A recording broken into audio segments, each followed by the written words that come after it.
बताओ फंक्शंस क्या होता है?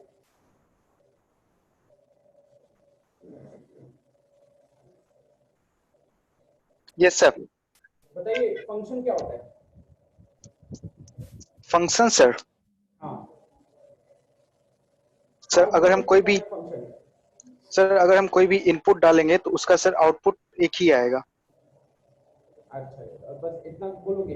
मैंने पिछले क्लास में कहीं ना कहीं डेफिनेशन पे ही अपना 1 घंटा निकाला था पसीने में। उसको ये 30 सेकंड के अंदर सम अप कर दोगे?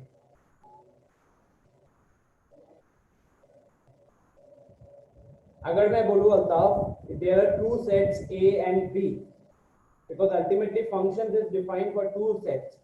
तो अगर एक फंक्शन डिफाइंड है सेट ए से सेट बी के ऊपर, तो कंडीशन क्या होती है फंक्शन को एग्जिस्ट करने के लिए? अगर फंक्शन है मेरा सेट ए से सेट बी के ऊपर, तो कंडीशन क्या होता है फंक्शन को डिफाइन होने के लिए? each element of a बताओ निखिल। सर कोई एक यूनिक जो सेट ए है कोई एक यूनिक एलिमेंट सेट बी से रिलेटेड होना चाहिए। ठीक है, एक ये एक कंडीशन है। दूसरा कंडीशन? और कंडीशन दूसरा होना चाहिए कि जो सेट बी है सेट ए के एलिमेंट जितना भी है उसमें कोई भी बचना नहीं चाहिए। Very good, thank you Nikhil. तो there are only two condition guys. पहला कंडीशन है कि सेट ए, ठीक है, सेट ए के सारे एलिमेंट, हिंदी लिखने लग गया था एक तरीके से, सेट ए के सारे element, all elements of set A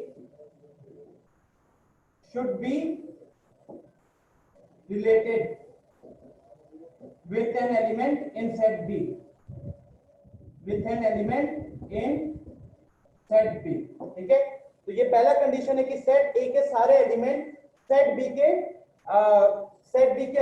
element के साथ रिलेटेड होना चाहिए। तो ये बेसिकली कहता है कि no element of A should be empty, A के अंदर कुछ भी खाली नहीं रहना चाहिए।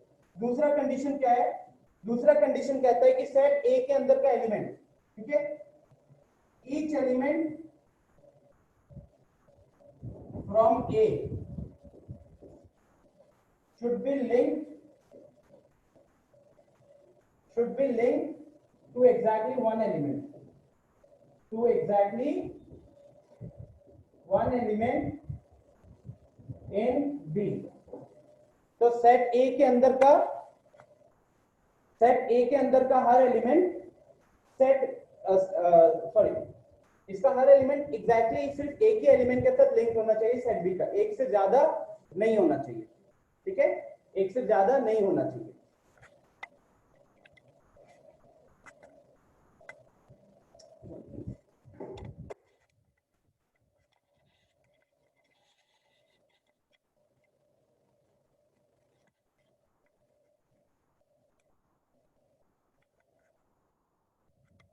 ठीक है, इतना तो किसी को कोई दिक्कत नहीं हो रही होगी। अनिमेश वॉइस लो है क्या यार? वॉइस लो आ रहा है क्या आपको? हाँ निखिल, वॉइस क्लियर है? हल्का लो है। लो आ रही है? अच्छा, मैं 1 मिनट चेंज करता हूँ, ये माइक चेंज करता हूँ।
अभी बताओ कैसा आ रहा है आवाज?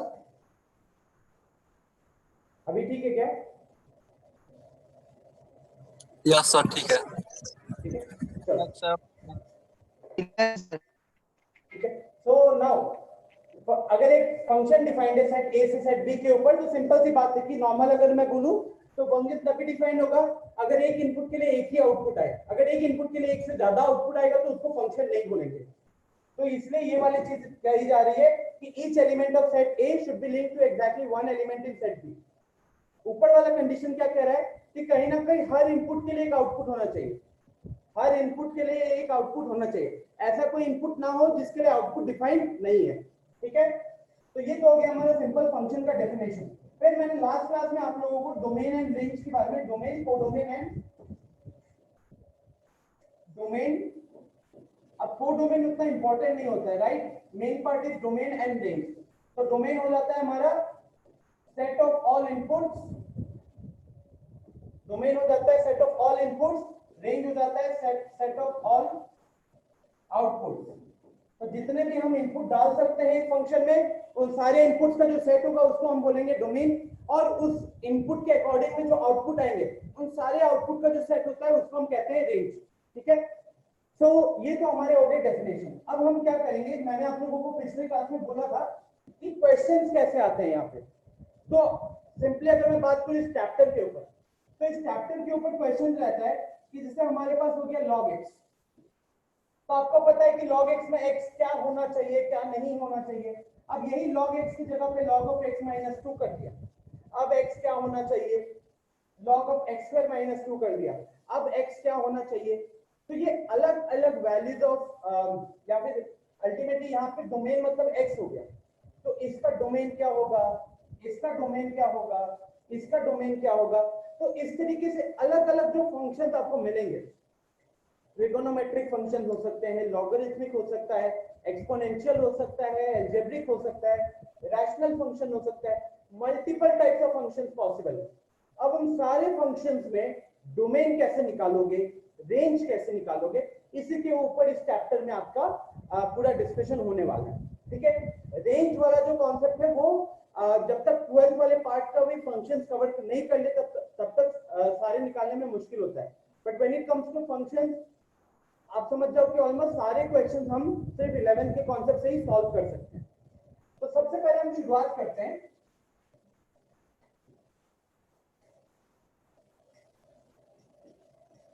मान लो एक सिंपल सा लीनियर फंक्शन है, एक सिंपल सा लीनियर फंक्शन है। लीनियर फंक्शन मतलब समझ रहे हो क्या, एक तरीके से जो आप लोगों ने लीनियर पॉलिनोमियल पढ़ा हुआ था ना, वो लीनियर पॉलिनोमियल कहीं ना कहीं उससे रिलेटेड है। अब लीनियर फंक्शन की बात करें तो यहाँ पे जो y होता है, y इज इक्वल टू कुछ ax प्लस b के फॉर्म में होता है। y is equal to ax plus b के फॉर्म में होता है, where a is not equal to 0। आ रहा है कुछ याद? इस तरीके की चीजें आपने वहां पे क्लास 10th में देखा हुआ है, 8th में देखा हुआ है, लीनियर पॉलिनोमियल क्या होता है, राइट? अभी मैंने एक तरीके से लीनियर फंक्शन लिखा हुआ है। यही अगर मैं इक्वल टू 0 कर देता, आप लोगों ने जो अपने क्लास 8-9 में देखा था, ax plus b is equal to 0, इसको हम कहते हैं, सिर्फ इतना लिखा हुआ रहता है तो इसको हम कहते हैं लीनियर पॉलिनोमियल। ठीक है, इसको कहते हैं linear polynomial. ax plus b is equal to 0 कर देते हैं, ये बन जाता था लीनियर इक्वेशन, हर जगह a नॉट इक्वल टू 0 होगा। और अब ax plus b is equal to y कर देंगे तो ये बन जाता है फंक्शन, ये बन जाएगा फंक्शन जहां पे हमारा x जो है वो इंडिपेंडेंट है और y हमारा डिपेंडेंट हो जाएगा। a और b हमारे कांस्टेंट है, a और b हमारे कांस्टेंट है। ठीक है, ax प्लस b एक simple linear polynomial, ax plus b is equal to 0 कर दिया तो वो इक्वेशन बन गया। y is equal to x plus b रखेंगे तो यहाँ पे x हमारा इंडिपेंडेंट वेरिएबल, y हमारा dependent variable, and this becomes our function. ये हमारा फंक्शन बन जाता है। ठीक है, अब इसी का अगर ग्राफ प्लॉट करते हैं, इसी का जो हम ग्राफ प्लॉट करते हैं तो इसका जो ग्राफ आएगा वो एक स्ट्रेट लाइन आएगा। ठीक है, इसका जो ग्राफ होगा वो एक स्ट्रेट लाइन होगा, राइट? अब इसमें क्या है, कि अगर मैं आपको सिंपली कोई भी एक एक्सप्रेशन लिखूं, example y is equal to x plus 5, y is equal to x plus 5, तो यहां पे जब हम बात करेंगे डोमेन का, तो आपको दिमाग में हिट करना चाहिए all possible values of x, all possible values of x for which function is defined, all possible values of x for which the function is defined. ठीक है, फिर जब आपसे पूछा जाएगा रेंज, सिर्फ इसके लिए, तो जब आपसे रेंज पूछा जाएगा तो आपको all possible values of y for the values of x, ठीक है। रेंज क्या हो गया? All possible values of y for the given values of x। बात समझ में आ रही है? एक सिंपल सा, सबसे पहले आपके दिमाग में डोमेन का मतलब क्या क्लियर आना चाहिए, इसको देखकर। तो डोमेन का मतलब आपको दिखना चाहिए कि यहाँ पे हम x क्या क्या रख सकते हैं। सिमिलरली जब आपसे रेंज के बारे में बात की जाएगी, तो रेंज के बारे में जब बात की जाएगी तो आपको आपके दिमाग में क्लियर होना चाहिए कि जो जो x रखेंगे उस x के कारण x प्लस 5 क्या क्या आएगा, वो हमारा रेंज हो जाएगा। ठीक है, डोमेन मतलब क्या क्या इनपुट रख सकते हैं, और रेंज हो गया क्या क्या आउटपुट आएगा। तो अब ये सिंपल सा फंक्शन को देखते हुए मेरे को अभिनव आप बताओ क्या लगता है डोमेन क्या होगा, x की वैल्यू क्या क्या रख सकते हो यहाँ पे, x की वैल्यू क्या क्या रख सकते हो यहाँ पे?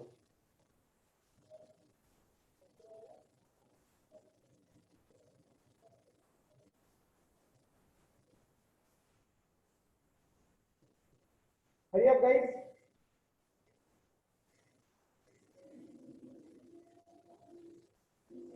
बताइए।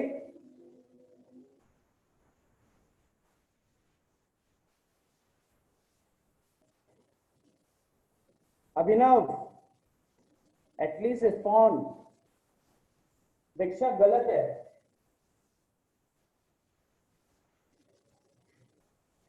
अनिमेश, तान्या, शिवम, मिस्टर नदीम, निधि, वेरी गुड, आप सबके आंसर सही है। वेरी गुड अनमोल। अभिनव रिस्पॉन्ड करो, क्या आ रहा है क्या नहीं आ रहा है, ये हो क्या? Okay great. गौतम नहीं, अनुष्का सही है आपके आंसर, विवांश सही है, शुभम गलत, गौरव सही है, अंजन गलत, आनंद कुमार गलत, आद्या का आंसर सही है, आनंद कुमार अभी भी गलत है। देखो, जब मैंने आपसे पूछा y is equal to x plus 5, तो डोमेन जैसे कि मैं पूछना चाहूंगा आनंद कुमार से। आनंद कुमार एक बार खुद को अनम्यूट करो। Yes sir. आनंद, जब डोमेन पूछता हूं तो आपके दिमाग में किस टाइप की वैल्यूज के बारे में ख्याल आता है? Real number. रियल नंबर क्यों? डोमेन जब पूछ रहा हूं कोई भी एक फंक्शन का डोमेन, तो आपके दिमाग में रियल नंबर आएगा। सर जो इनपुट है ना उसको सर डिफाइन करें। अगर यहाँ पे log x लिखा हुआ है, log x का डोमेन बताओ। x होगा। log x का डोमेन x होगा? नहीं, डोमेन का मतलब होता है x की क्या क्या वैल्यू रख सकते हैं यार, इनपुट क्या क्या डाल सकते हैं। तो यहाँ पे अगर मैं पूछूंगा log का इनपुट क्या क्या डालोगे, तो क्या आएगा आपका आंसर? सर जीरो छोड़कर बाकी पॉजिटिव नंबर। जीरो पॉजिटिव नहीं होता है, ठीक है। तो log is defined zero for छोड़कर बाकी सब पॉजिटिव नंबर। हाँ, तो ऑल पॉजिटिव, जीरो जीरो ना ही पॉजिटिव होता है ना ही नेगेटिव होता है, तो हम सीधा यहाँ पे बोलेंगे positive value. Zero is neither negative not positive. तो जब आपसे बात हुई है लॉग की ना, तो आपके जैसे दिमाग में आ रहा है कि सर लॉग में जो हम इनपुट डालते हैं वो इनपुट में हम खाली पॉजिटिव नंबर्स डालते हैं, तो ठीक उसी तरीके से जब यहाँ पे y is equal to x plus 5 है, तो यहाँ पे जब मैं डोमेन पूछूंगा तो आपके दिमाग में आना चाहिए कि इस केस में हम x क्या क्या रख सकते हैं। अब यहाँ पे log के केस में हमने x का नेगेटिव वैल्यू क्यों नहीं रखा, कोई बता सकता है क्या? क्योंकि लॉग डिफाइन नहीं हो पाता है, लॉग डिफाइन नहीं हो पाता है negative. Very good very good. तो यहाँ पे जब डोमेन की बात होती है तो all possible values of x for which function is defined, तो हम डोमेन में ऐसा नहीं कि x का वैल्यू खाली रखते हैं, हमको देखना होता है कि हम जो x की वैल्यू रखेंगे, जो इनपुट देंगे उसके लिए आउटपुट आएगा, उसके लिए हमारा फंक्शन डिफाइन होगा। ठीक है, तो यहाँ पे उस हिसाब से क्या दिख रहा है, क्या इसमें कोई लिमिटेशन है? सिर्फ अकेला x है। No, अगर sir. आप x के जगह पे x में कुछ पॉजिटिव नंबर रखोगे तो पॉजिटिव प्लस 5 पॉजिटिव रहेगा। अगर आप एक नेगेटिव नंबर रखोगे तो भी फंक्शन डिफाइन होगा, पॉजिटिव आएगा नेगेटिव आएगा लेकिन फंक्शन डिफाइन होगा। x के जगह पे 0 रखोगे तो y उस केस में 5 हो जाएगा, अभी भी तो आउटपुट वेल डिफाइंड आउटपुट आ रहा है ना। अगर आपने फ्रैक्शन रखा 1/2 तो 1/2 प्लस 5 5.5 हो जाएगा, 11/2 हो जाएगा। तो y का वैल्यू उस केस में 11/2 आ गया जब आपने x का वैल्यू 1/2 रखा। तो इससे क्या देखने को मिल रहा है कि हम अगर नेचुरल नंबर रखे, इंटीजर रखे, फ्रैक्शन रखे, कुछ भी वैल्यू रख रहे हैं ना x का, तो हमको एक अच्छा आउटपुट आ रहा है, वेल डिफाइंड आउटपुट आ रहा है। आउटपुट में कोई झमेला ही नहीं हो रहा है कि अच्छा ये रखने से मेरा आउटपुट में कोई प्रॉब्लम हो रहा है। तो ऐसा क्योंकि यहाँ पे कोई दिक्कत नहीं है, तो इस केस में अगर मैं डोमेन की बात करूंगा तो मेरा डोमेन इस एग्जांपल के लिए हो जाएगा all real values, all real values, या फिर शॉर्ट में लिखे तो आर, शॉर्ट में लिखे तो आर। तो इस केस में हमारा डोमेन हो जाएगा आर। रेंज की बात करेंगे तो हमारे रेंज में यहां पे क्या हो जाएगा आर। ठीक है आदर्श आनंद, इज इट क्लियर? क्योंकि गाइस समझो यहाँ पे पॉजिटिव नेगेटिव की बात नहीं है, y is equal to x plus 5 है, तो खाली अगर ये आपको देखने को मिल रहा है तो आपके दिमाग में ये नहीं आना चाहिए कि कहीं पे पॉजिटिव होगा कहीं पे नेगेटिव होगा, मतलब कोई कंडीशन है कि x पॉजिटिव होना चाहिए या x नेगेटिव होना चाहिए, ऐसे कोई भी कंडीशन नहीं है। अगर कोई भी कंडीशन नहीं है तो फिर उस केस में आप सारे रियल वैल्यूज को काउंट करोगे ना, आप सिर्फ नेचुरल नंबर पे या सिर्फ क्या कहते हैं पॉजिटिव रैशनल नंबर पे क्यों फंसोगे, आप सारी वैल्यूज को काउंट करोगे। ठीक है, तो दैट इज व्हाई इस केस में हमारा डोमेन हो जाएगा आर और रेंज भी हो जाएगा आर। ठीक है, बोलो किसको दिक्कत हुई है यहाँ पे, कौन से पार्ट में आपके दिमाग में हिट नहीं किया? बिकॉज ये सबसे इजीएस्ट फंक्शन है, सबसे इजीएस्ट फंक्शन है। तो क्या डोमेन यहाँ पे आपको आप सबको समझ में आ रहा है?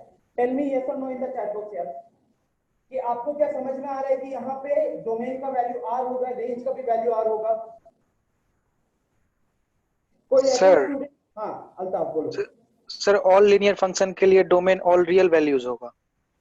हाँ, कोई भी लीनियर फंक्शन उठाओगे ना, कोई भी फंक्शन जो ax प्लस b के फॉर्म में होगा, कोई भी, तो उस केस में हमारा ये x भी रियल वैल्यूज होगा, y भी रियल वैल्यू, मतलब उसका डोमेन भी हमेशा r होगा और उसका रेंज भी हमेशा r होगा। कोई भी लीनियर उठा लो, कोई भी। ठीक है,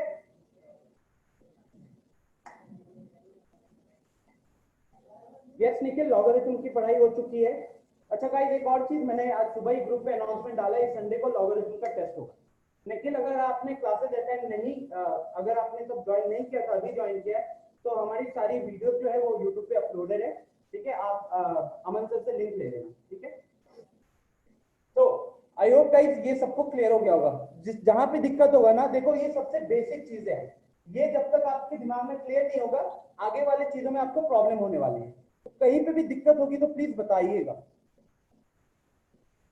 अनिमेश का एक क्वेश्चन है गाइस कि कंडीशन अगर y ग्रेटर देन 0 कर दे तो डोमेन रेंज बदल जाएगा ना?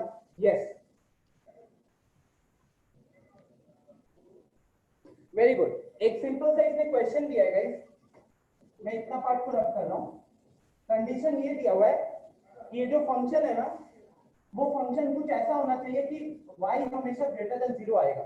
तो आप समझो कि आपने एक ऐसा मशीन बनाया है जिस मशीन में जो भी इनपुट डालोगे तो इनपुट में वो 5 ऐड करेगा और आपका जो आउटपुट है वो हमेशा एक पॉजिटिव वैल्यू आएगा। y ग्रेटर देन 0 मतलब हमेशा पॉजिटिव वैल्यू आएगा। तो इस केस में अगर हम डोमेन की बात करें, इस केस में अगर हम डोमेन की बात करें, ठीक है, तो अब अगर डोमेन देखोगे, अब आपको क्या लगेगा, अगर हम चाहते हैं कि हमारा आउटपुट हमेशा पॉजिटिव रहे तो रेंज तो एकदम क्लियर है यार। ये अगर कंडीशन दिख गया तो रेंज तो हमको पता चल गया कि range is always greater than 0, range is always greater than 0।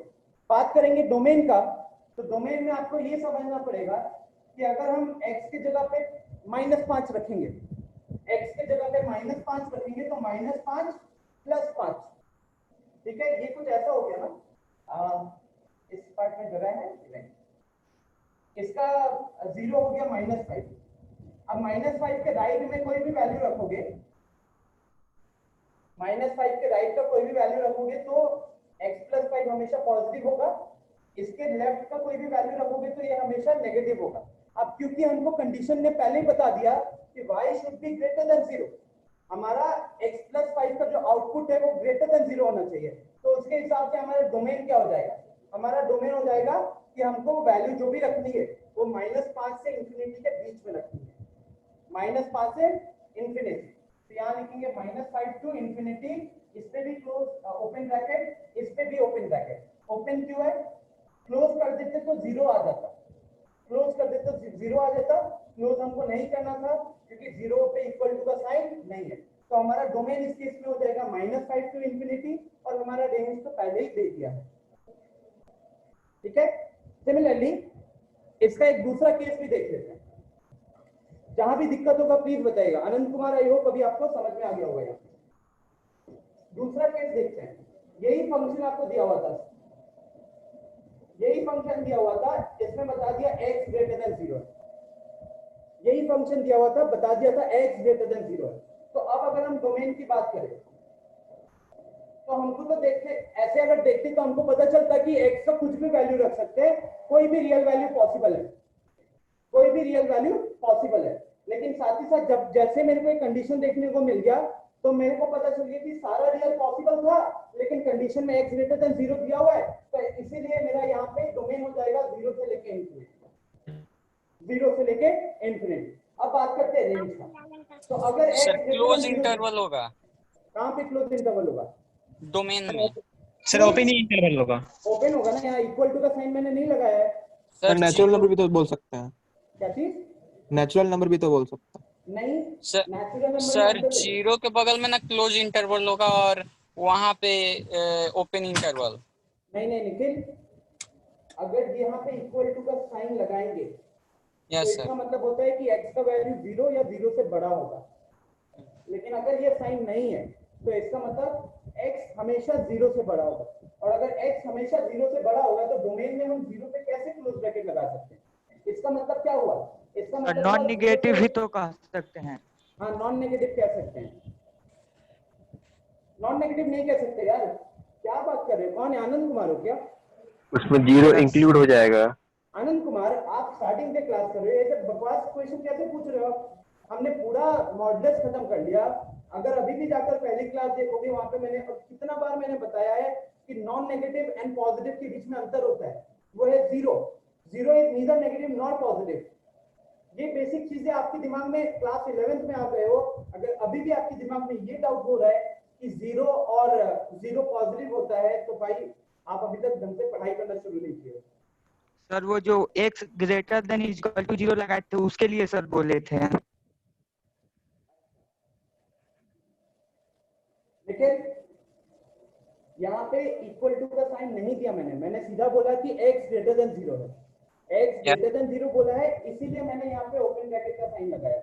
अगर मैंने x greater than equal to 0 बोलता तो मैं कह रहा हूँ कि x 0 भी हो सकता है, 0 से बड़ा भी हो सकता है, लेकिन और उसके इसमें फिर मैं डोमेन में भी लगा था, डोमेन में मैं ये लिख देता, क्योंकि ये लिखने का मतलब क्या है, x का वैल्यू 0 से लेके इंफिनिटी तक कुछ भी रख सकते हैं, लेकिन और 0 भी रख सकते हैं, ठीक है। अब किसी ने नेचुरल नंबर की बात की थी, तो जिसने भी नेचुरल नंबर वाला चीज बोला, आप लोगों ने इनइक्वालिटी का इंटरवल वाला पार्ट मिस कर रहे हो। जब ये इंटरवल लिखा हुआ रहता है या फिर ये इंटरवल लिखा हुआ रहता है, इसका मतलब होता है कि यहां से लेके यहां तक के सारे रियल वैल्यूज, यहां से लेके यहां तक के सारे रियल वैल्यूज। नेचुरल नंबर की बात कहां से हुई? नेचुरल नंबर को अभी तक हमने, ये देखो आप क्या x का वैल्यू, अगर इसका ग्राफ ही बनाएंगे, इसका ग्राफ बनाओगे तो ग्राफ बनाने के लिए अगर आप फ्रैक्शन उठाओगे तो कोई दिक्कत होगी क्या?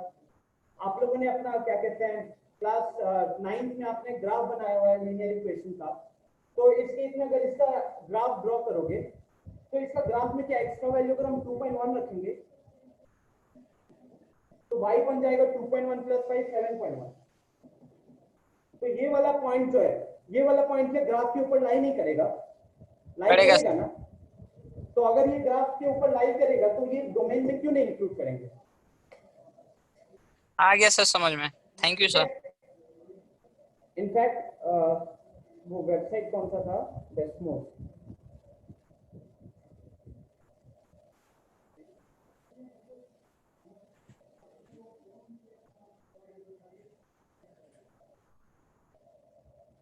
देखो क्या होता है डोमेन नेम्स का ग्राफिकली अगर आपको मतलब समझना है ना,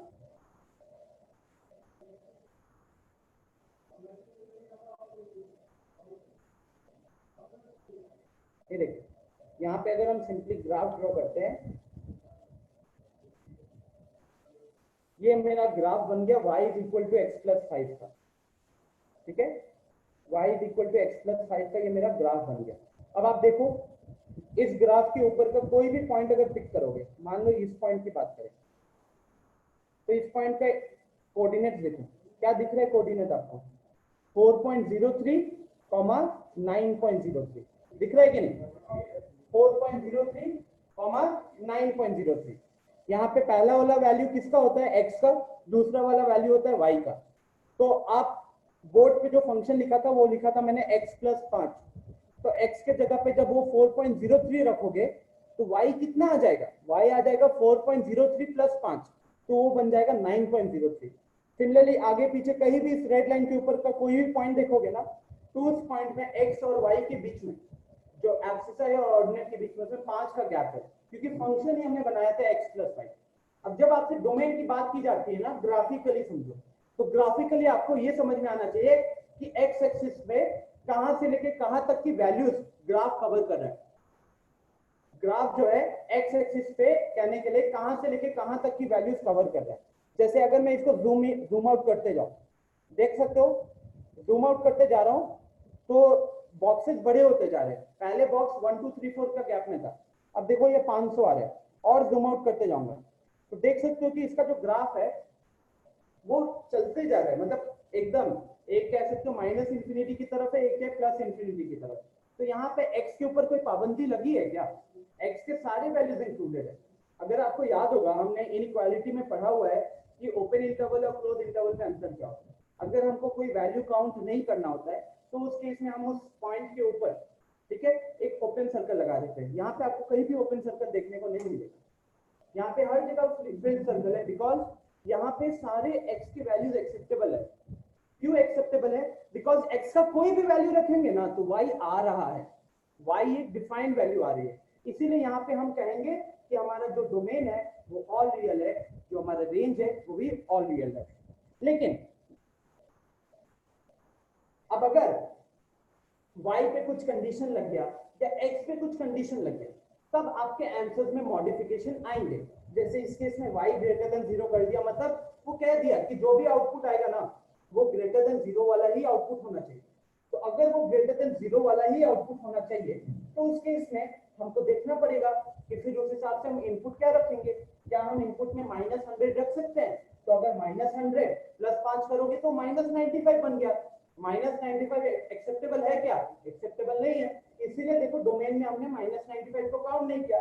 क्या हमने खुद -5 को काउंट किया? क्या -5 के उधर मैंने ओपन ब्रैकेट लगाया, तो इसका मतलब है कि -5 को भी इंक्लूड नहीं कर रहे हैं। क्यों नहीं इंक्लूड कर रहे हैं? क्योंकि -5 पुट करेंगे तो -5 प्लस 5 0 हो गया, और y ग्रेटर देन 0 बोला, इक्वल टू 0 नहीं दिया, तो इसीलिए हमने यहाँ पे ओपन ब्रैकेट लगाया। जब बात की मैंने x प्लस 5, अब मैंने कंडीशन दे दिया कि जो इनपुट जा रहा है ना वो इनपुट ग्रेटर देन 0 जा रहा है। तो अगर मैं सिर्फ ऐसे देखता तो मेरे को दिख रहा था कि कुछ भी इनपुट चल सकता है। ये कंडीशन देखा कि उसमें से हमको बस अब पॉजिटिव वैल्यू लेना है, तो इसीलिए डोमेन में मैंने सिर्फ पॉजिटिव वैल्यूज को काउंट किया है। अब बात करते हैं रेंज का। अब अगर इसमें आप इनपुट में सिर्फ पॉजिटिव वैल्यू दे रहे हो तो ग्राफ से देख लेते हैं इसका मतलब यार। अब देखो इसका मतलब क्या है, आउटपुट ग्रेटर देन जीरो, इसका मतलब क्या है, इनपुट ग्रेटर देन जीरो। अब मैंने ग्राफ के हिसाब से क्या देखा है कि अगर हमको आउटपुट ग्रेटर देन जीरो चाहिए तो हमारा इनपुट -5 से इंफिनिटी होना चाहिए। अगर आउटपुट हमको ग्रेटर देन जीरो चाहिए तो हमारा इनपुट -5 से इंफिनिटी होना चाहिए। ग्राफ से इस चीज को वेरीफाई करते हैं, ठीक है, ग्राफ से देखो वेरीफाई करते हैं। मैं अभी जूम इन कर रहा हूं, अब ठीक से देखो गाइस, अगर मैं कह रहा हूं कि मेरा जो आउटपुट है वो ग्रेटर देन जीरो होना चाहिए, तो मेरा जो ग्राफ होगा वो सिर्फ एक्स एक्सिस से ऊपर वाला पार्ट को हम काउंट करेंगे कि नहीं? टेल मी एक बार यस और नो। अगर मैं y ग्रेटर देन जीरो कह रहा हूं तो मैं ग्राफ का कौन सा हिस्सा कंसीडर करूंगा?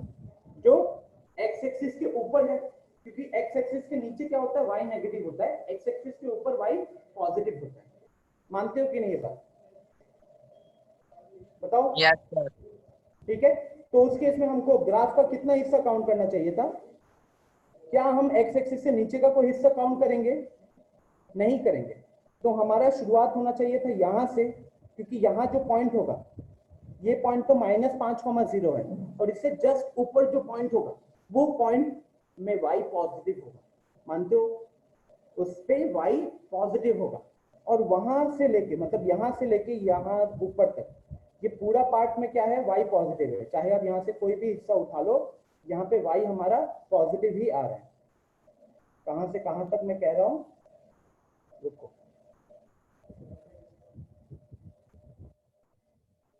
मैं कह रहा हूं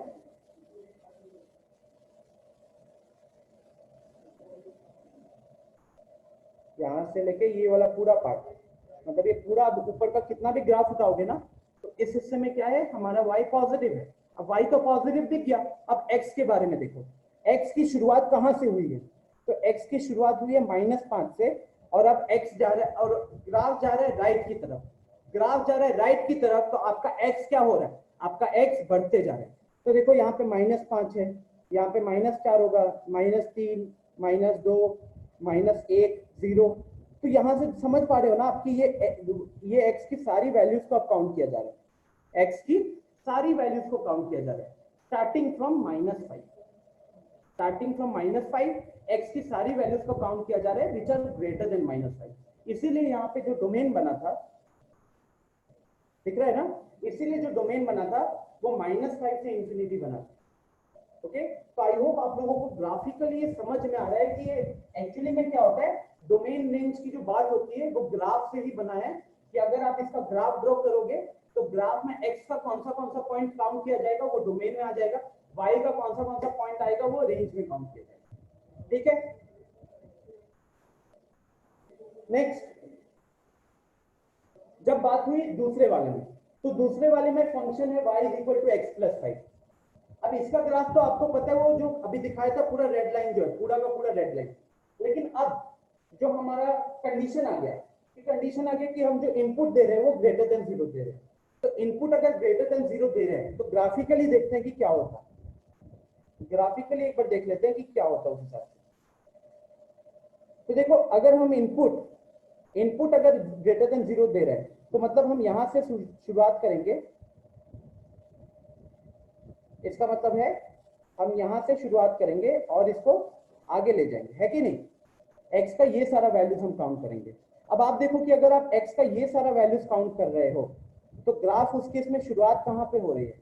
तो ग्राफ की शुरुआत हो रही है यहां से, और यहां से ग्राफ कहां जा रहा है? ऊपर की तरफ जा रहा है। ठीक, अब ऊपर की तरफ जा रहा है तो कहीं ना कहीं y कहां से कहां जा रहा है? y इधर जा रहा है। ठीक, तो ग्राफ जब हमने x पॉजिटिव डाला तो ग्राफ 5 या 5 से ऊपर ही चल रहा है, 5 या 5 से ऊपर ही चल रहा है। अगर हम x = 0 हटा दे तो ग्राफ का वैल्यू कभी भी 5 में नहीं होगा, हमेशा वो 5 के ऊपर चल रहा है। ठीक है, हमेशा देख सकते हो ना, ग्राफ ऊपर जा रहा है। जैसे ये ग्राफ ऊपर जा रहा है तो ये y की वैल्यूज भी बढ़ते जा रही है। y की वैल्यूज कहां से कहां तक जा रही है? तो 5 से लेकर इंफिनिटी तक जा रही है, जब हम x को 0 से इंफिनिटी की तरफ ले जा रहे हैं। इसीलिए यहाँ पे डोमेन क्या था, डोमेन तो हमारा ऑलरेडी दिया हुआ था, रेंज उस हिसाब से क्या होगा 5 से लेके इंफिनिटी, 5 पे रहेगा ओपन ब्रैकेट, इस डोमेन के लिए ये रेंज आया, इस डोमेन के लिए ये रेंज आया, ठीक है। तो बताइए क्या आपको ये सिंपल सा लीनियर फंक्शन का ग्राफिकली डोमेन रेंज का आइडिया क्लियर हो गया दिमाग में? क्या अभी भी किसी को कोई दिक्कत है प्लीज बताओ, क्योंकि ये सबसे पहला है, इसमें कोई डाउट नहीं होना चाहिए।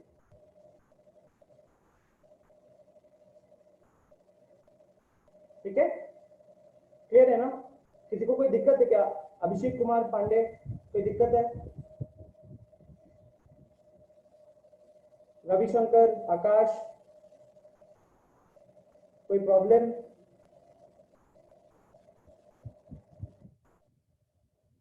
ठीक है, चलो अब इसको मैं रब करता हूं। तो अल्टीमेटली आपको यहाँ पे जो मेन चीज नोट करके रखनी थी वो ये है कि अगर ऐसा कोई भी फंक्शन रहेगा तो आर बंद करके आपके दिमाग में क्लियरली आना चाहिए कि डोमेन है आर और रेंज भी है आर, ये आपके दिमाग में एकदम क्लियरली रहना चाहिए। अब अगर कंडीशन आ गया तो कंडीशन के अकॉर्डिंग फिर हमको चेंज तो करना ही पड़ेगा अपने आंसर्स में, ठीक है। तो this should be very much clear in your mind.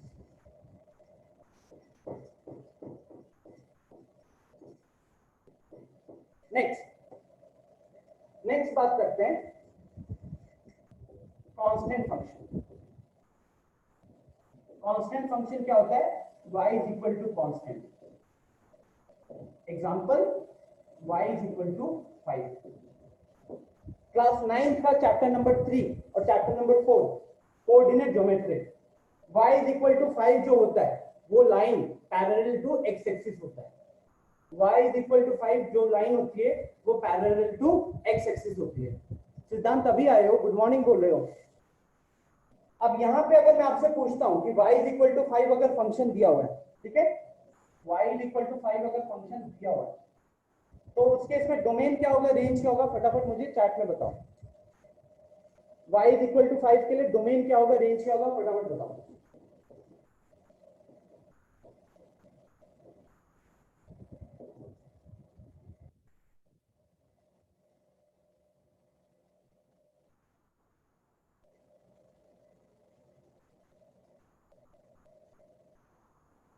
Nikhil दोनों बताओ, डोमेन का वैल्यू बताओ फिर रेंज बताओ। वेरी गुड निधि, अल्ताफ सही है, डोमेन बताइए। अनुष्का ठीक है, नदीम सही है, शिवांशु सही है आंसर, अभिनव गलत है, निशांत डोमेन का वैल्यू सही लिखे हो, अभिनव रेंज का वैल्यू सही लिखे हो, अनिमेश गलत, अंशु सही नहीं लिखा आपने,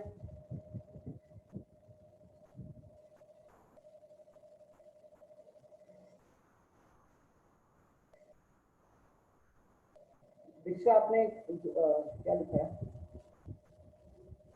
हाँ दीक्षा सही है आपका आंसर। देखो अगर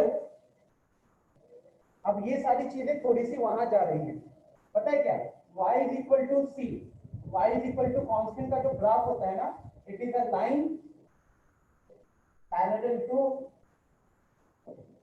x axis, it is a line parallel to x axis. अब आप में से बहुतों को अभी भी इसको ऐसे सोचो ना, y इज इक्वल टू 5 जो लिखा हुआ है, y इज इक्वल टू 5 को ऐसा सोचो कि उसको मैंने लिखा y is equal to 5 into x to the power 0, x to the power 0 लिखा है, ठीक है। अब आप बताओ कि इसमें डोमेन का मतलब क्या हुआ? डोमेन का मतलब x की क्या क्या वैल्यू रख सकते हैं? तो यहाँ बताओ कोई पाबंदी है क्या?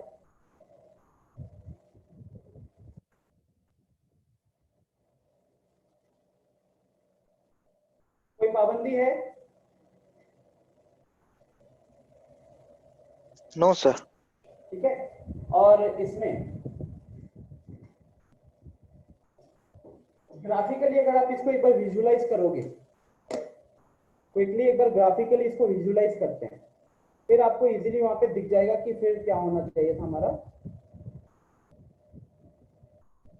ठीक, तो ये मेरा देखो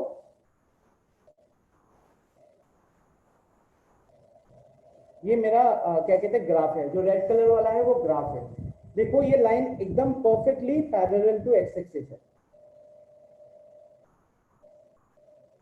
perfectly parallel to x axis है, ठीक है।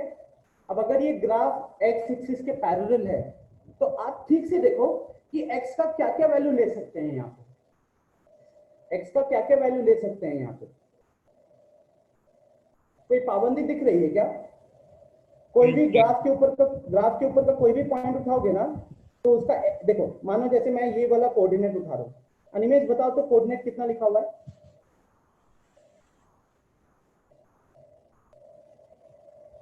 कितना दिख रहा है कोऑर्डिनेट? अनम्यूट करके बताओ। सर -14 और -14.9 और 5। हाँ, तो इसका x का वैल्यू है -14.9, y का वैल्यू है 5। रविशंकर ये बताओ तो कितना लिखा हुआ है?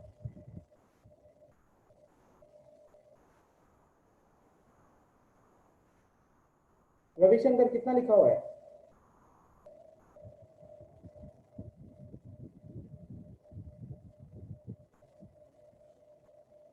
कहाँ गया ये, है कि नहीं?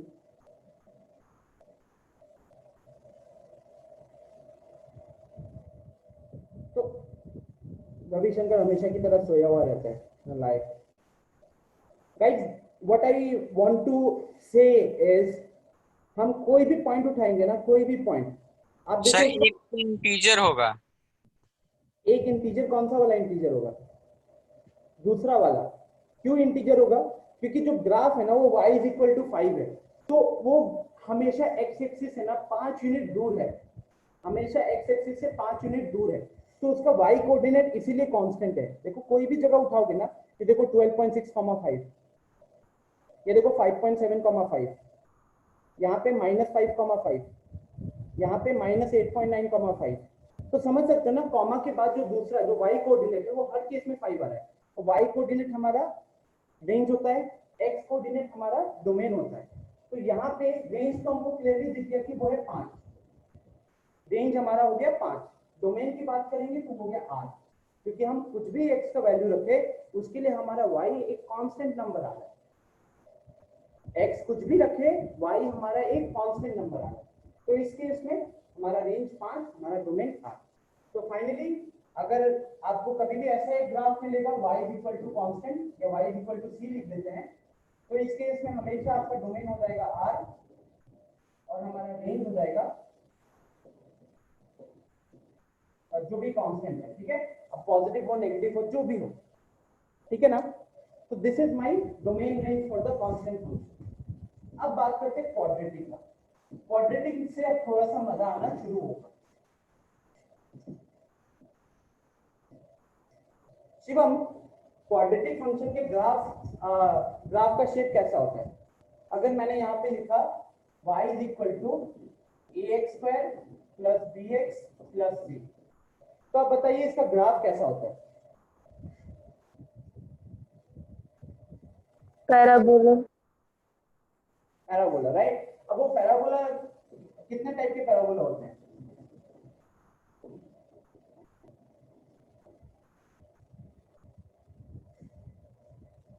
अल्टीमेटली आप सबने 9th में 10th में देखा है कि या तो इसका शेप होता है यू के फॉर्म में, या फिर इसका शेप होता है इन्वर्टेड यू के फॉर्म में। यस और नो? देखा है कि नहीं ये चीज? या तो यू के फॉर्म में रहता है या फिर इन्वर्टेड यू के फॉर्म में रहता है, या तो यू की शेप में या फिर इन्वर्टेड यू के शेप में। अब आपसे मैं सिंपल सा पूछता हूं, इसका मतलब क्या होता है कि ये जो पार्ट है ना ये ऊपर जा रहा है, इसका मतलब हुआ कि ये वाला पार्ट नीचे जा रहा है। तो इस केस में बताइए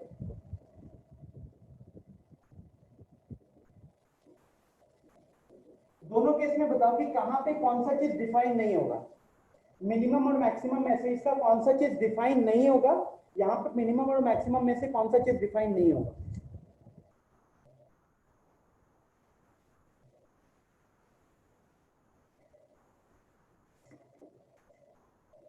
बताओ।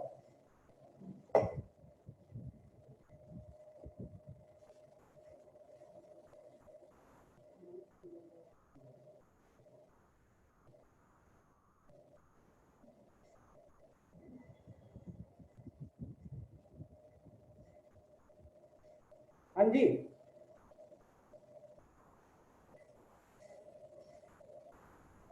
पहले वाले में क्या डिफाइन नहीं है? पहले वाले में मैक्सिमा डिफाइन नहीं है। क्यों नहीं डिफाइंड है? ये तो क्योंकि वो इन्फिनिटी तक जा रहा है। एग्जैक्टली ये तो हमारा अपवर्ड पैराबोला हो गया, इसको हम कहते हैं डाउनवर्ड पैराबोला। अपवर्ड पैराबोला का मतलब क्या है? तो उसके जो एंड पॉइंट है ना वो ऊपर ही जा रहे हैं, भगवान की तरफ, इन्फिनिटी की तरफ, और ये हैवान की तरफ, माइनस इन्फिनिटी की तरफ। तो इसे कहते हैं डाउनवर्ड पैराबोला। अब आप देख सकते हो कि डाउनवर्ड पैराबोला में ना यहाँ एक पॉइंट होगा जहां पे हमारा मैक्सिमम वैल्यू होगी, जहां पे इस फंक्शन की मैक्सिमम वैल्यू एग्जिस्ट करेगी। तो हमारा मैक्सिमम तो डिफाइन रहेगा लेकिन हमारा मिनिमम अनडिफाइंड रहेगा। यूडी लिखा हूं, अनडिफाइंड रहेगा। इस केस में क्या है, ये ग्राफ को देखोगे तो यहाँ कहीं पे इसका एक बॉटम वाला पॉइंट होगा जहां पे इस फंक्शन का मिनिमम एग्जिस्ट करेगा। ये यहाँ पे इसका मिनिमम रहेगा लेकिन इसका मैक्सिमम डिफाइन नहीं है। क्यों नहीं डिफाइन है? क्योंकि इन्फिनिटी की तरफ जा रहा है, तो इन्फिनिटी खुद डिफाइन नहीं है, तो इसीलिए हम यहाँ पे बोलेंगे कि इसका मैक्सिमम जो है वो अनडिफाइंड है। अब समझ रहे हो कि अब यहाँ पे अगर आपसे डोमेन पूछा जाता तो डोमेन का आंसर आप कुछ कर सकते थे, लेकिन रेंज में आपको पता चल जाएगा कि एक साइड तो इन्फिनिटी जाएगा। यहाँ पे भी रेंज में एक मतलब इंटरवल लिखोगे तो इंटरवल में एक साइड आपका इन्फिनिटी की तरफ रहेगा। तो अब हम डिस्कस करते हैं क्विकली, वो भी अगेन क्लास 10 के लॉजिक के ऊपर ही है कि अपवर्ड पैराबोला का शेप कब बनता है एंड डाउनवर्ड पैराबोला वाला शेप कब बनता है। ठीक है, अपवर्ड पैराबोला कब बनता है और डाउनवर्ड पैराबोला कब बनता है। Thank you. तो जब आपके पास ग्राफ है, जब एक्सप्रेशन है ax² + bx + c, when I have a greater than 0 और दूसरा जब a less than 0 है, तो जब आपको a greater than 0 मिलेगा then it is always an upward parabola। ठीक है, तब आपको अपवर्ड पैराबोला का सिनेरियो मिलेगा और दूसरा ये रहेगा डाउनवर्ड पैराबोला। आई बात समझ में? अपवर्ड पैराबोला सिंपली क्या चीज देखना है आपको सिर्फ x² का कोफिशिएंट देखना है। x² का कोफिशिएंट अगर 0 से बड़ा हुआ तो आपका ये अपवर्ड पैराबोला होगा, और अगर ये लेस देन 0 हुआ तो ये आपका डाउनवर्ड पैराबोला होगा।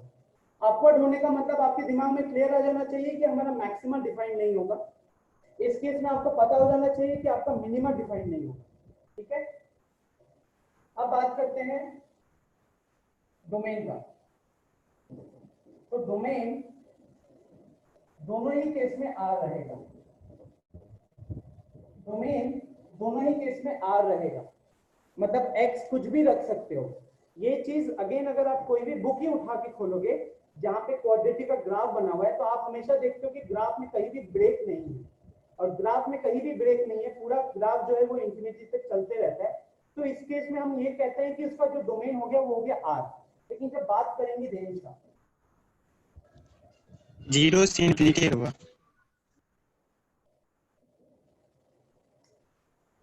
जीरो से इन्फिनिटी नहीं बोल सकते हम।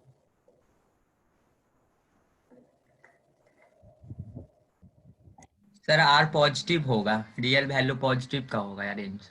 अच्छा ठीक है, एक काम करते हैं, इधर कह रहे हो कि हमेशा पॉजिटिव होगा। अच्छा दोबारा को आप ये कहना चाहते हो कि जब a greater than 0 होगा तो उसका जो रेंज होगा वो 0 से पॉजिटिव होगा, ये कहना चाहते हो क्या? नो सर, रियल वैल्यू जो आएगा रेंज का वो ऑलवेज पॉजिटिव ही होगा, रेंज पॉजिटिव ही लेंगे सर, रियल आर पॉजिटिव लेंगे सर। किसके लिए कह रहे हो, इसके लिए कह रहे हो कि इसके लिए कह रहे हो? Sir upward parabola. Upward parabola के लिए।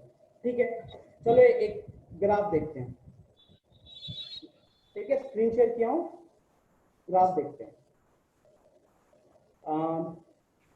x² मतलब मैंने a पॉजिटिव रखा है प्लस 5x प्लस 6। ठीक है, अभी तो फिलहाल आप लोगों को, आप जब कह रहे हो मेरे को कि रेंज पॉजिटिव होगा, इसका मतलब है कि रेंज x एक्सिस से ऊपर रहना, जो ग्राफ है वो x एक्सिस से ऊपर रहना चाहिए। देखो मैं जूम इन कर रहा हूं, ठीक है, ताकि हमको क्लियरली दिखे। क्या ग्राफ सिर्फ x एक्सिस के ऊपर चल रहा है? No sir. नहीं चल रहा। और अगर ग्राफ एक्स एक्सिस के ऊपर नहीं चल रहा तो क्या हम इसका रेंज 0 से इंफिनिटी बोल सकते हैं? No sir. नहीं बोल सकते, राइट। लेकिन अगर बॉटम देखोगे ना तो बॉटम एग्जैक्टली इस पॉइंट पे लाई कर रहा है। ये -2.5 होगा, -2.5 से 0.25 के आसपास, ये वाला पॉइंट -2.5 से -0.5, ये इसका एग्जैक्ट बॉटम है। ठीक है, मतलब y का वैल्यू यहाँ पे सबसे मिनिमम वैल्यू कितनी दिख रही है? मिनिमम वैल्यू दिख रही है -0.5। ठीक है, वो दिख रही है -0.5। तो एक चीज आपके दिमाग में क्लियर आ जाना चाहिए यार, कि चाहे वो अपवर्ड पैराबोला हो तो अपवर्ड पैराबोला में a ग्रेटर देन 0 होगा तो उसका मैक्सिमम डिफाइन नहीं होगा, लेकिन इसका मतलब ये नहीं है कि वो आउटपुट हमेशा पॉजिटिव आएगा। ठीक है, and same is the case with downward parabola, जहां पे a लेस देन 0 होता है तो a लेस देन 0 होने का मतलब ये नहीं है कि उसका मैक्सिमम, मतलब वो हमेशा आउटपुट भी लेस देन 0 आएगा। जैसे कि यहाँ पे मैं माइनस लगा देता हूँ, एक्स स्क्वायर के आगे देखो माइनस का साइन लगा दिया मैंने, तो अब ये क्या बन जाएगा? Downward parabola. दिख रहा है ना ग्राफ कितना इजीली, मतलब सारा सब कुछ सेम था, बस एक्स स्क्वायर के आगे मैंने माइनस लगा दिया तो a लेस देन 0 हो गया। a लेस देन 0 होने के कारण अब ये डाउनवर्ड पैराबोला बन गया। और देखो डाउनवर्ड पैराबोला का मैक्सिमम वैल्यू कहाँ पे है? यहाँ है। कितना है मैक्सिमम वैल्यू? तो दैट इज 12.25। किस पॉइंट पे आ रहा है मैक्सिमम वैल्यू? तो वो आ रहा है 2.5, वो आ रहा है 2.5 पे। ठीक है, तो ग्राफ से समझ लो, पूरा ग्राफ से ही इस चीज को समझोगे बहुत इजीली।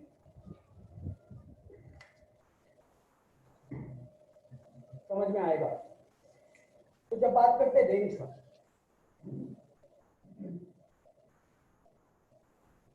अब यहाँ पे हमारा मैक्सिमम डिफाइंड नहीं है तो मैक्सिमम पे लगाएंगे इंफिनिटी।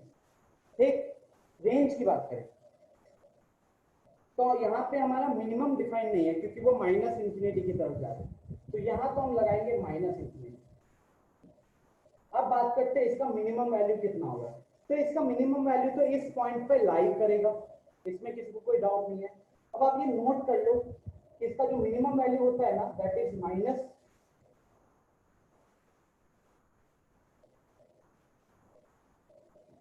ये चीज हम मतलब -b/4a कैसे आया ये वैसे हम पढ़ेंगे क्वाड्रेटिक वाले चैप्टर में। ठीक है, फिलहाल के लिए यहाँ पे -b/4a नोट कर लो। d क्या है यार? तो ये आपने क्लास 10th में पढ़ा हुआ है, b² - 4ac। एग्जैक्टली, डिस्क्रिमिनेंट है b² - 4ac, डिस्क्रिमिनेंट। ठीक है, ये हमारा डिस्क्रिमिनेंट है। सिमिलरली यहाँ पे अच्छी बात ये है, यहाँ पे भी आपको पुट करना है -b/4a, यहाँ पे भी पुट करना है -b/4a।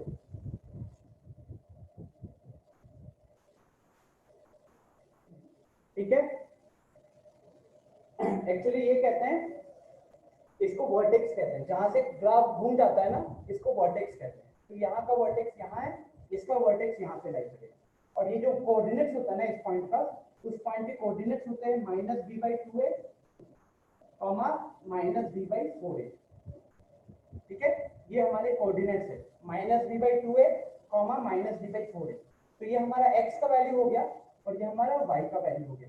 यहाँ पे भी जो वर्टेक्स का कोऑर्डिनेट होता है ना वो -b/2a, -b/4a होता है, तो यहाँ पे y का वैल्यू हमारा -b/4a रहेगा। ठीक है ना, तो अब ये तीसरा फंक्शन था जिसका हमने डोमेन देख लिया, जिसका हमने रेंज देख लिया। क्विकली से नोट डाउन कर लो, क्विकली से नोट डाउन कर लो। कोई पार्ट नहीं समझ में आया तो बताओ। फिलहाल के लिए बस ये वाला चीज आप याद रख लो, एनटीएससी की तैयारी अगर किसी ने की थी तो उसको ऑलरेडी ये चीज याद होगी। बाकी ये कैसे आया तो ये हम क्वाड्रेटिक वाले चैप्टर में डिस्कस कर लेंगे। कंप्लीटिंग द स्क्वायर मेथड से ही आता है, वैसे कोई नया तरीका नहीं है, कंप्लीटिंग द स्क्वायर से आता है। सर, हाँ बोलो। अगर एक फंक्शन दिया हुआ है जिसमें न्यूमरेटर और डिनोमिनेटर दोनों में एक क्वाड्रेटिक फंक्शन है तो उसको कैसे सॉल्व करेंगे? उसका डोमेन और रेंज निकालना है, यही होगा ना, डोमेन और रेंज निकालना। तो यस सर।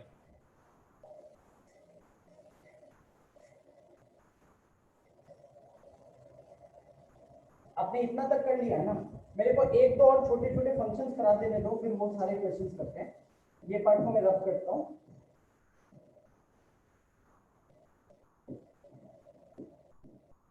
आपका जो क्वेश्चन है प्लीज उसे याद रखो। I will just take a few more minutes. चौथा हो गया हमारा square root function. Square root function, ठीक है। तो यहाँ पे ना y is equal to root x रहता है, y is equal to root x रहता है। अब यहाँ पे डोमेन इज डोमेन हमारा जैसे मैंने बताया हुआ है कि ये कभी भी नेगेटिव नहीं, रूट के अंदर नेगेटिव नहीं रखते हैं, ठीक है। इनइक्वालिटी में हमने सॉल्व किया हुआ है। तो डोमेन का मतलब होता है x का वैल्यू। अब यहाँ पे x हम 0 से इंफिनिटी रखेंगे। बात करते हैं रेंज का, तो ये भी कभी भी नेगेटिव नहीं आएगा। दिस विल बी अगेन 0 से इंफिनिटी। इसका ग्राफ का अगर शेप देखोगे तो इसका ग्राफ सिर्फ फर्स्ट क्वाड्रेंट में लाई करता है और ग्राफ का शेप होता है कुछ इस तरीके से। ग्राफ का शेप होता है कुछ इस तरीके से। तो this is the graph of y is equal to root x. This is the graph of y is equal to root x. Note कर लो इसे क्विकली एक बार, या फिर स्नैपशॉट ले लो, बाद में अपना नोट बना देना। ये ऐसे 4-5 फंक्शंस की डोमेन नहीं आपके दिमाग में क्लियर होना चाहिए, तब जाके हम इसका कॉम्बिनेशन का बात कर सकते हैं।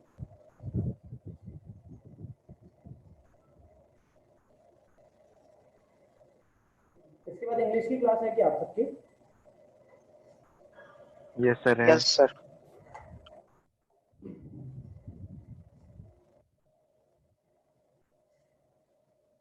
आई बिलीव ये कर लिया होगा नोट आप सबने।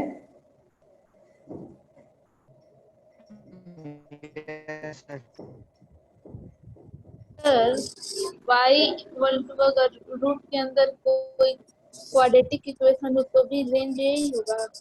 नहीं, ये मैंने सिंपल से दिया y is equal to root x. But अगर मॉडिफिकेशन आएगा, जैसे कि हमने सबसे पहला वाला लीनियर फंक्शन में देखा था कि जब कुछ मॉडिफिकेशन आता है या कुछ कंडीशन आता है तो अकॉर्डिंगली वैल्यूज चेंज हो जाती है। जैसे अगर मैं बात करूं y is equal to root under x square plus 5x plus 6, ठीक है, x square plus 5x plus 6। अब अगर हमको इसका डोमेन देखना पड़ेगा, तो इसका डोमेन देखने का मतलब है हम ये कह रहे हैं कि हमारा इसके अंदर जो वाला पार्ट है that should be greater than equal to 0। तो उस हिसाब से हमारा डोमेन कुछ अलग आएगा, देख रहे हो ना। और सर रेंज? रेंज में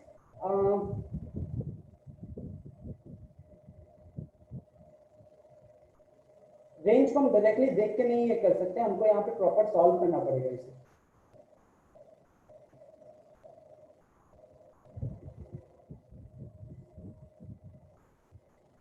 रेंज वाला पार्ट निधि सीधा मतलब कि सीधा देख कर बताना मुश्किल होगा।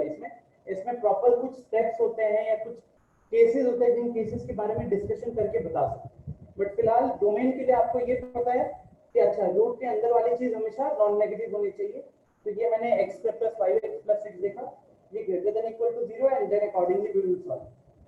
क्या होता है निधि, देखो आपको इसका मिनिमम वैल्यू ये पता है ना कि x square plus 5x plus 6, इसका ग्राफ कैसा बनेगा बताओ निधि, बताओ कैसा बनेगा इसका ग्राफ? डाउनवर्ड पैराबोला या अपवर्ड पैराबोला? अपवर्ड बनेगा। अपवर्ड पैराबोला बनेगा, ठीक है। इसका रेंज कितना होता है? x square plus 5x plus 6 का रेंज कितना होता है? तो वो तो अभी देखा हमने, -d/4a कॉमा इंफिनिटी, ये होता है इसके अंदर वाले का रेंज। तो ये अब जैसे कि इसकी मिनिमम वैल्यू मान लो 3 है, इसकी मिनिमम वैल्यू है 3, वैसे वो देखा था नेगेटिव के आसपास आ रहा है। अगर मैं सिंपली बोलूं कि इसकी मिनिमम वैल्यू आपने निकाली कि अंदर जो मिनिमम वैल्यू 3 है, तो 3 के ऊपर रूट लगा हुआ है, 3 के ऊपर रूट लगा हुआ है, तो y का मिनिमम वैल्यू कितना बन जाएगा?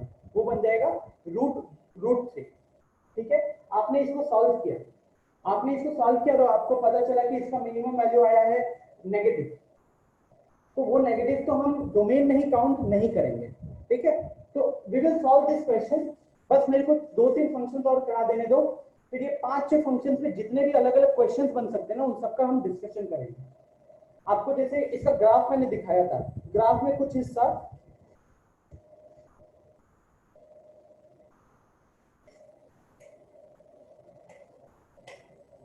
जैसे कि ये देखो, ये हमारा ग्राफ है x square plus 5x plus 6 का। अब ग्राफ में हमको दिख रहा है कि ये नेगेटिव भी हो सकता है, कुछ वैल्यूज, कुछ x के वैल्यूज के लिए नेगेटिव भी हो सकता है, लेकिन क्योंकि अब हमने इसको रूट के अंदर डाल दिया ना, तो रूट के अंदर डालने के कारण अब हम इसके वो वाले वैल्यूज को हटा देंगे जिससे y नेगेटिव होगा। तो वो क्वेश्चंस को कैसे सॉल्व करना है, I will discuss on that, just give me time. अभी तक हमने क्या क्या देखा, लीनियर फंक्शन देखा, कांस्टेंट देखा, क्वाड्रेटिक देखा, स्क्वायर रूट देखा, और क्वाड्रेटिक के अंदर ही कहीं ना कहीं स्क्वायर फंक्शन भी हो जाता है, बट शॉर्ट में अभी फिलहाल मैं सिंपल से स्क्वायर फंक्शन बताता हूँ, ठीक है, because it is slightly different from our quadratic function. तो स्क्वायर फंक्शन का मतलब क्या है, स्क्वायर फंक्शन का मतलब है y is equal to x square, ठीक है, y is equal to x square, plain and simple y is equal to x square. तो अब यहां, ठीक है, y is equal to x square वाले में क्या हुआ कि जो इसका जो ग्राफ होता है, अब यहाँ पे हम x नेगेटिव भी रख सकेंगे, उसका स्क्वायर पॉजिटिव हो जाएगा, तो इसका जो ग्राफ रहता है वो कुछ इस तरीके से रहता है, ठीक है।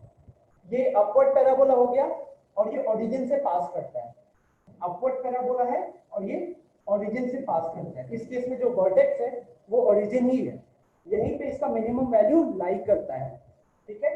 तो इस केस में अगर हम डोमेन की बात करें तो हमारा डोमेन हो जाएगा R, लेकिन इस केस में हम रेंज की बात करें तो हमारा रेंज हो जाएगा 0 से इंफिनिटी, 0 पे क्लोज ब्रैकेट, बिकॉज ये पॉइंट है वर्टेक्स जहां पे y 0 होगा। जब आप x को 0 रखोगे तो y 0 आएगा, x को नेगेटिव रखोगे y पॉजिटिव आएगा, x को पॉजिटिव रखोगे y तब भी पॉजिटिव आएगा, ठीक है। तो ये मेरा हो गया स्क्वायर फंक्शन। आई होप ये 5 फंक्शंस आपके दिमाग में एकदम क्लियर हो गए होंगे। अब मैं आपको कुछ सिंपल से, अच्छा एक मिस हो गया है, इनवर्स 6, सिंपल सा बात करें तो एक इनवर्स फंक्शन लिखिए जिसको रेसिप्रोकल फंक्शन भी कहते हैं, y is equal to 1/x, ठीक है, y is equal to 1/x। इस केस में अगर इसके ग्राफ के बारे में बात करें तो इतना तो क्लियरली दिख रहा है कि अगर x को पॉजिटिव रखोगे, x को पॉजिटिव रखोगे y भी पॉजिटिव आएगा, और ये उस टाइम पे ग्राफ जो होगा वो फर्स्ट क्वाड्रेंट में लाई करेगा। x को नेगेटिव रखोगे यहाँ पे तो y भी नेगेटिव हो जाएगा, और फिर हमारा जो ग्राफ है ये थर्ड क्वाड्रेंट में लाई करेगा।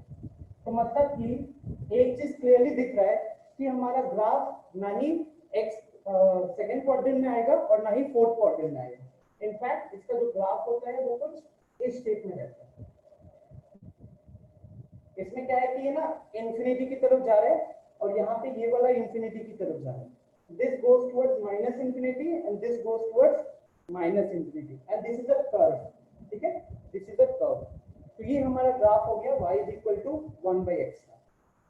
यहाँ पे अगर डोमेन की बात करें r-0 होगा सर, एग्जैक्टली डोमेन हो जाएगा r-0। 0 क्यों नहीं रख सकते, बिकॉज 0 रखोगे तो डिनोमिनेटर 0 हो गया, डिनोमिनेटर 0 मैथ्स में डिफाइंड नहीं है, तो हमारा यहाँ पे डोमेन हो गया r(0). रेंज की बात करें तो बताओ रेंज क्या होगा, यही होगा सर, रेंज यहाँ पे भी r(0), क्योंकि अगर ग्राफ को देखोगे ग्राफ एग्जैक्टली मतलब ये दोनों सेम है, राइट। एक तरीके से इसको उठा के घुमा के यहाँ पे फिट कर दिया, और जिस तरीके से x की तरफ शेप बन रहा है उसी तरीके से y की तरफ भी शेप बन रहा है, तो जो डोमेन हो जाएगा वही हमारा रेंज हो जाएगा, ठीक है। सो आई होप आप सबको फिलहाल ये 6 फंक्शंस का डोमेन, रेंज और ग्राफ दिमाग में क्लियर होगा, ठीक है। तो क्विकली आप इसका स्नैपशॉट ले लो और आप ये बाद में नोट कर लेना। एक क्वेश्चन करते फिर मैं आपको फ्री करूंगा।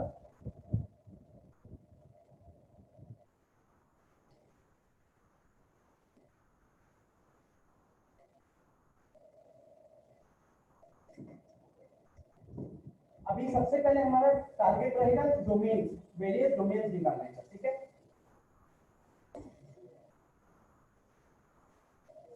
So I'll write down a few questions.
जल्दी से अभी आप ये 6 फंक्शंस का डोमेन रेंज निकालें, जल्दी से इन 6 फंक्शंस का डोमेन रेंज निकालें। ना कैसा पढ़ा और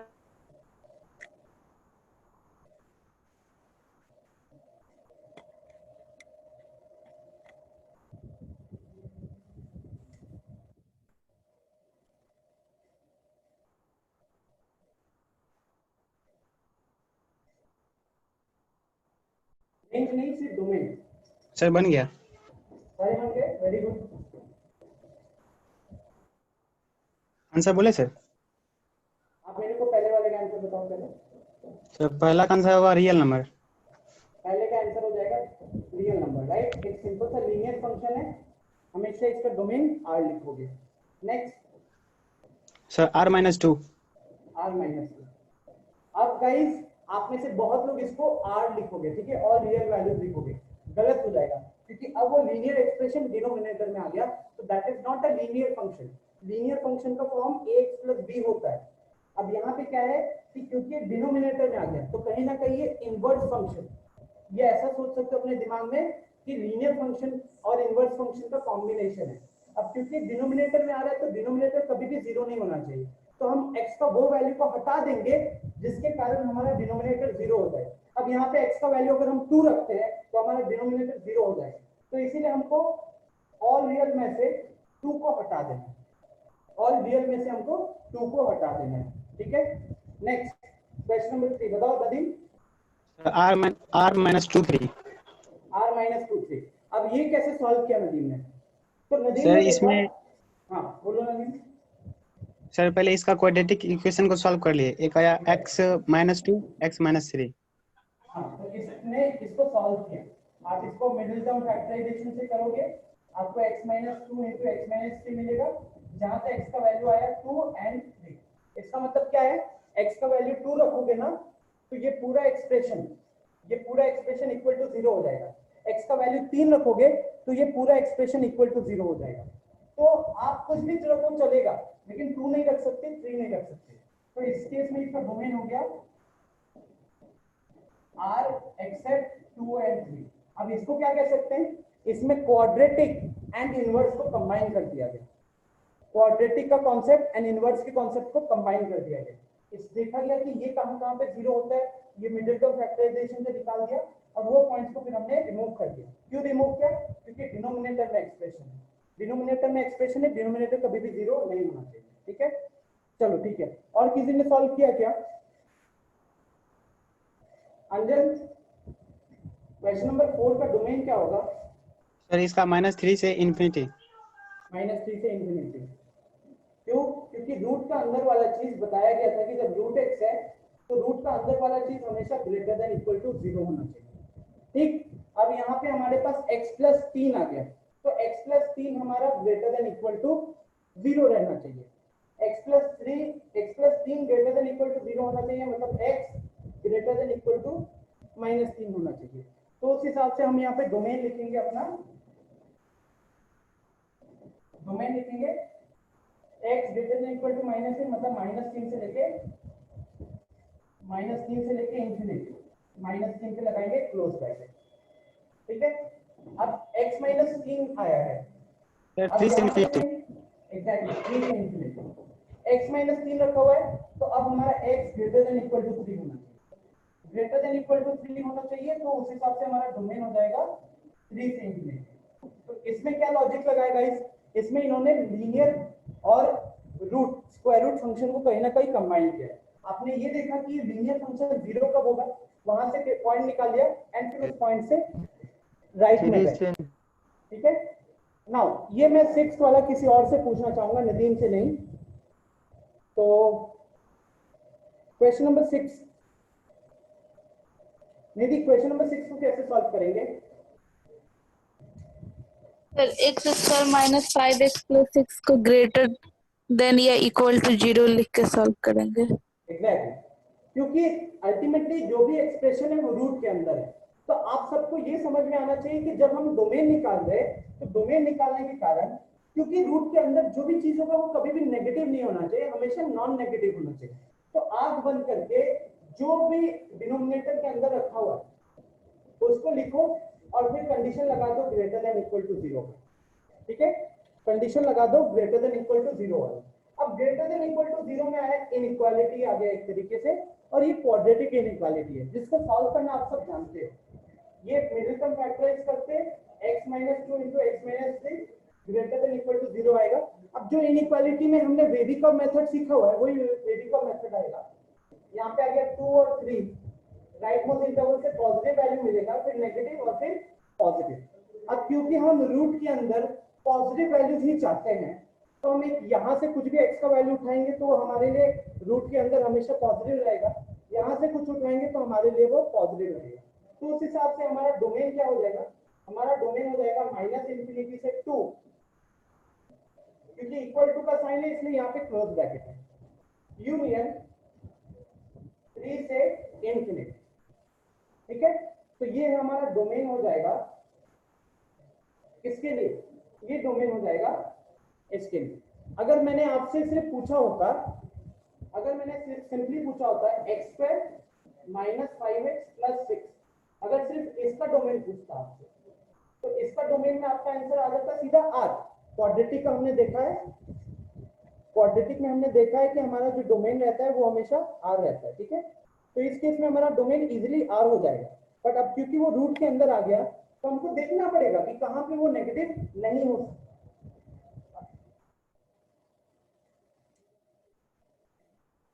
Is this clear everyone?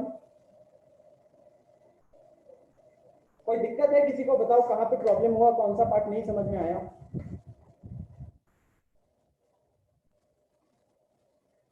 Sir 6 number sir.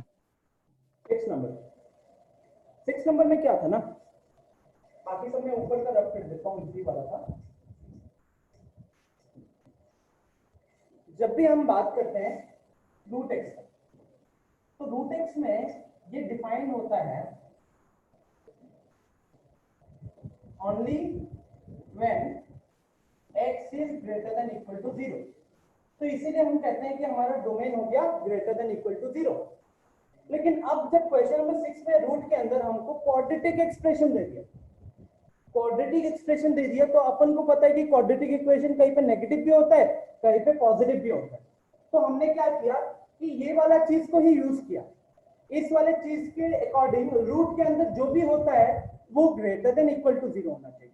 तो रूट के अंदर यहाँ पे x² - 5x + 6 था, उसको ग्रेटर देन इक्वल टू 0 कर दिया, ग्रेटर देन इक्वल टू 0 किया, फिर इसको मिडिल टर्म फैक्टराइजेशन किया, यहाँ पे वहां से मिला x - 2 * x - 3। फिर हमने देखा कि ये क्वाड्रेटिक इनइक्वालिटी है, इनइक्वालिटी को सॉल्व कैसे करते वो हमने अपना पहला चैप्टर जो कंप्लीट किया उसमें देखा था। यहाँ पे हमने लगाया वेबिकव मेथड, यहाँ से x का वैल्यू 2, x का वैल्यू 3, ये 2 और 3 आया, इसको यहाँ पे प्लॉट किया। प्लॉट करने के बाद आपको पता है कि वेबिकव मेथड में अगर हमने लीनियर फैक्टर में ब्रेक किया है और x² का कोएफिशिएंट मतलब x का कोएफिशिएंट पॉजिटिव है तो राइट मोस्ट इंटरवल से हमेशा पॉजिटिव वैल्यू मिलेगा और फिर नेगेटिव पॉजिटिव का अल्टरनेट चलता है। अब क्योंकि हम इसके अंदर पॉजिटिव वैल्यूज चाहते थे तो हमने ये वाला पिक किया और हमने ये वाला पिक किया, इसको हटा दिया। तो ये इंटरवल पिक करने का मतलब -∞ से 2, इसको पिक करने का मतलब 3 से ∞। ठीक है,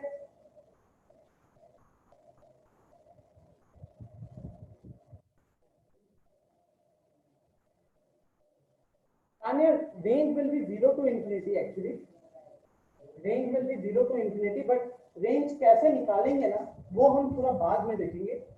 समझो कि सडनली एक क्वेश्चन का रेंज बताऊंगा तो मैं एक्सपीरियंस से मैं देख के कुछ चीजें बता सकता हूँ, बट आप लोगों को एक प्रोसेस समझाना है तो दैट विल टेक टाइम। सबसे पहले आपके दिमाग में रेंज क्लियर होना चाहिए, क्योंकि क्या होता है कि बहुत सारे क्वेश्चंस में रेंज निकालने के लिए पहले डोमेन निकालना पड़ता है।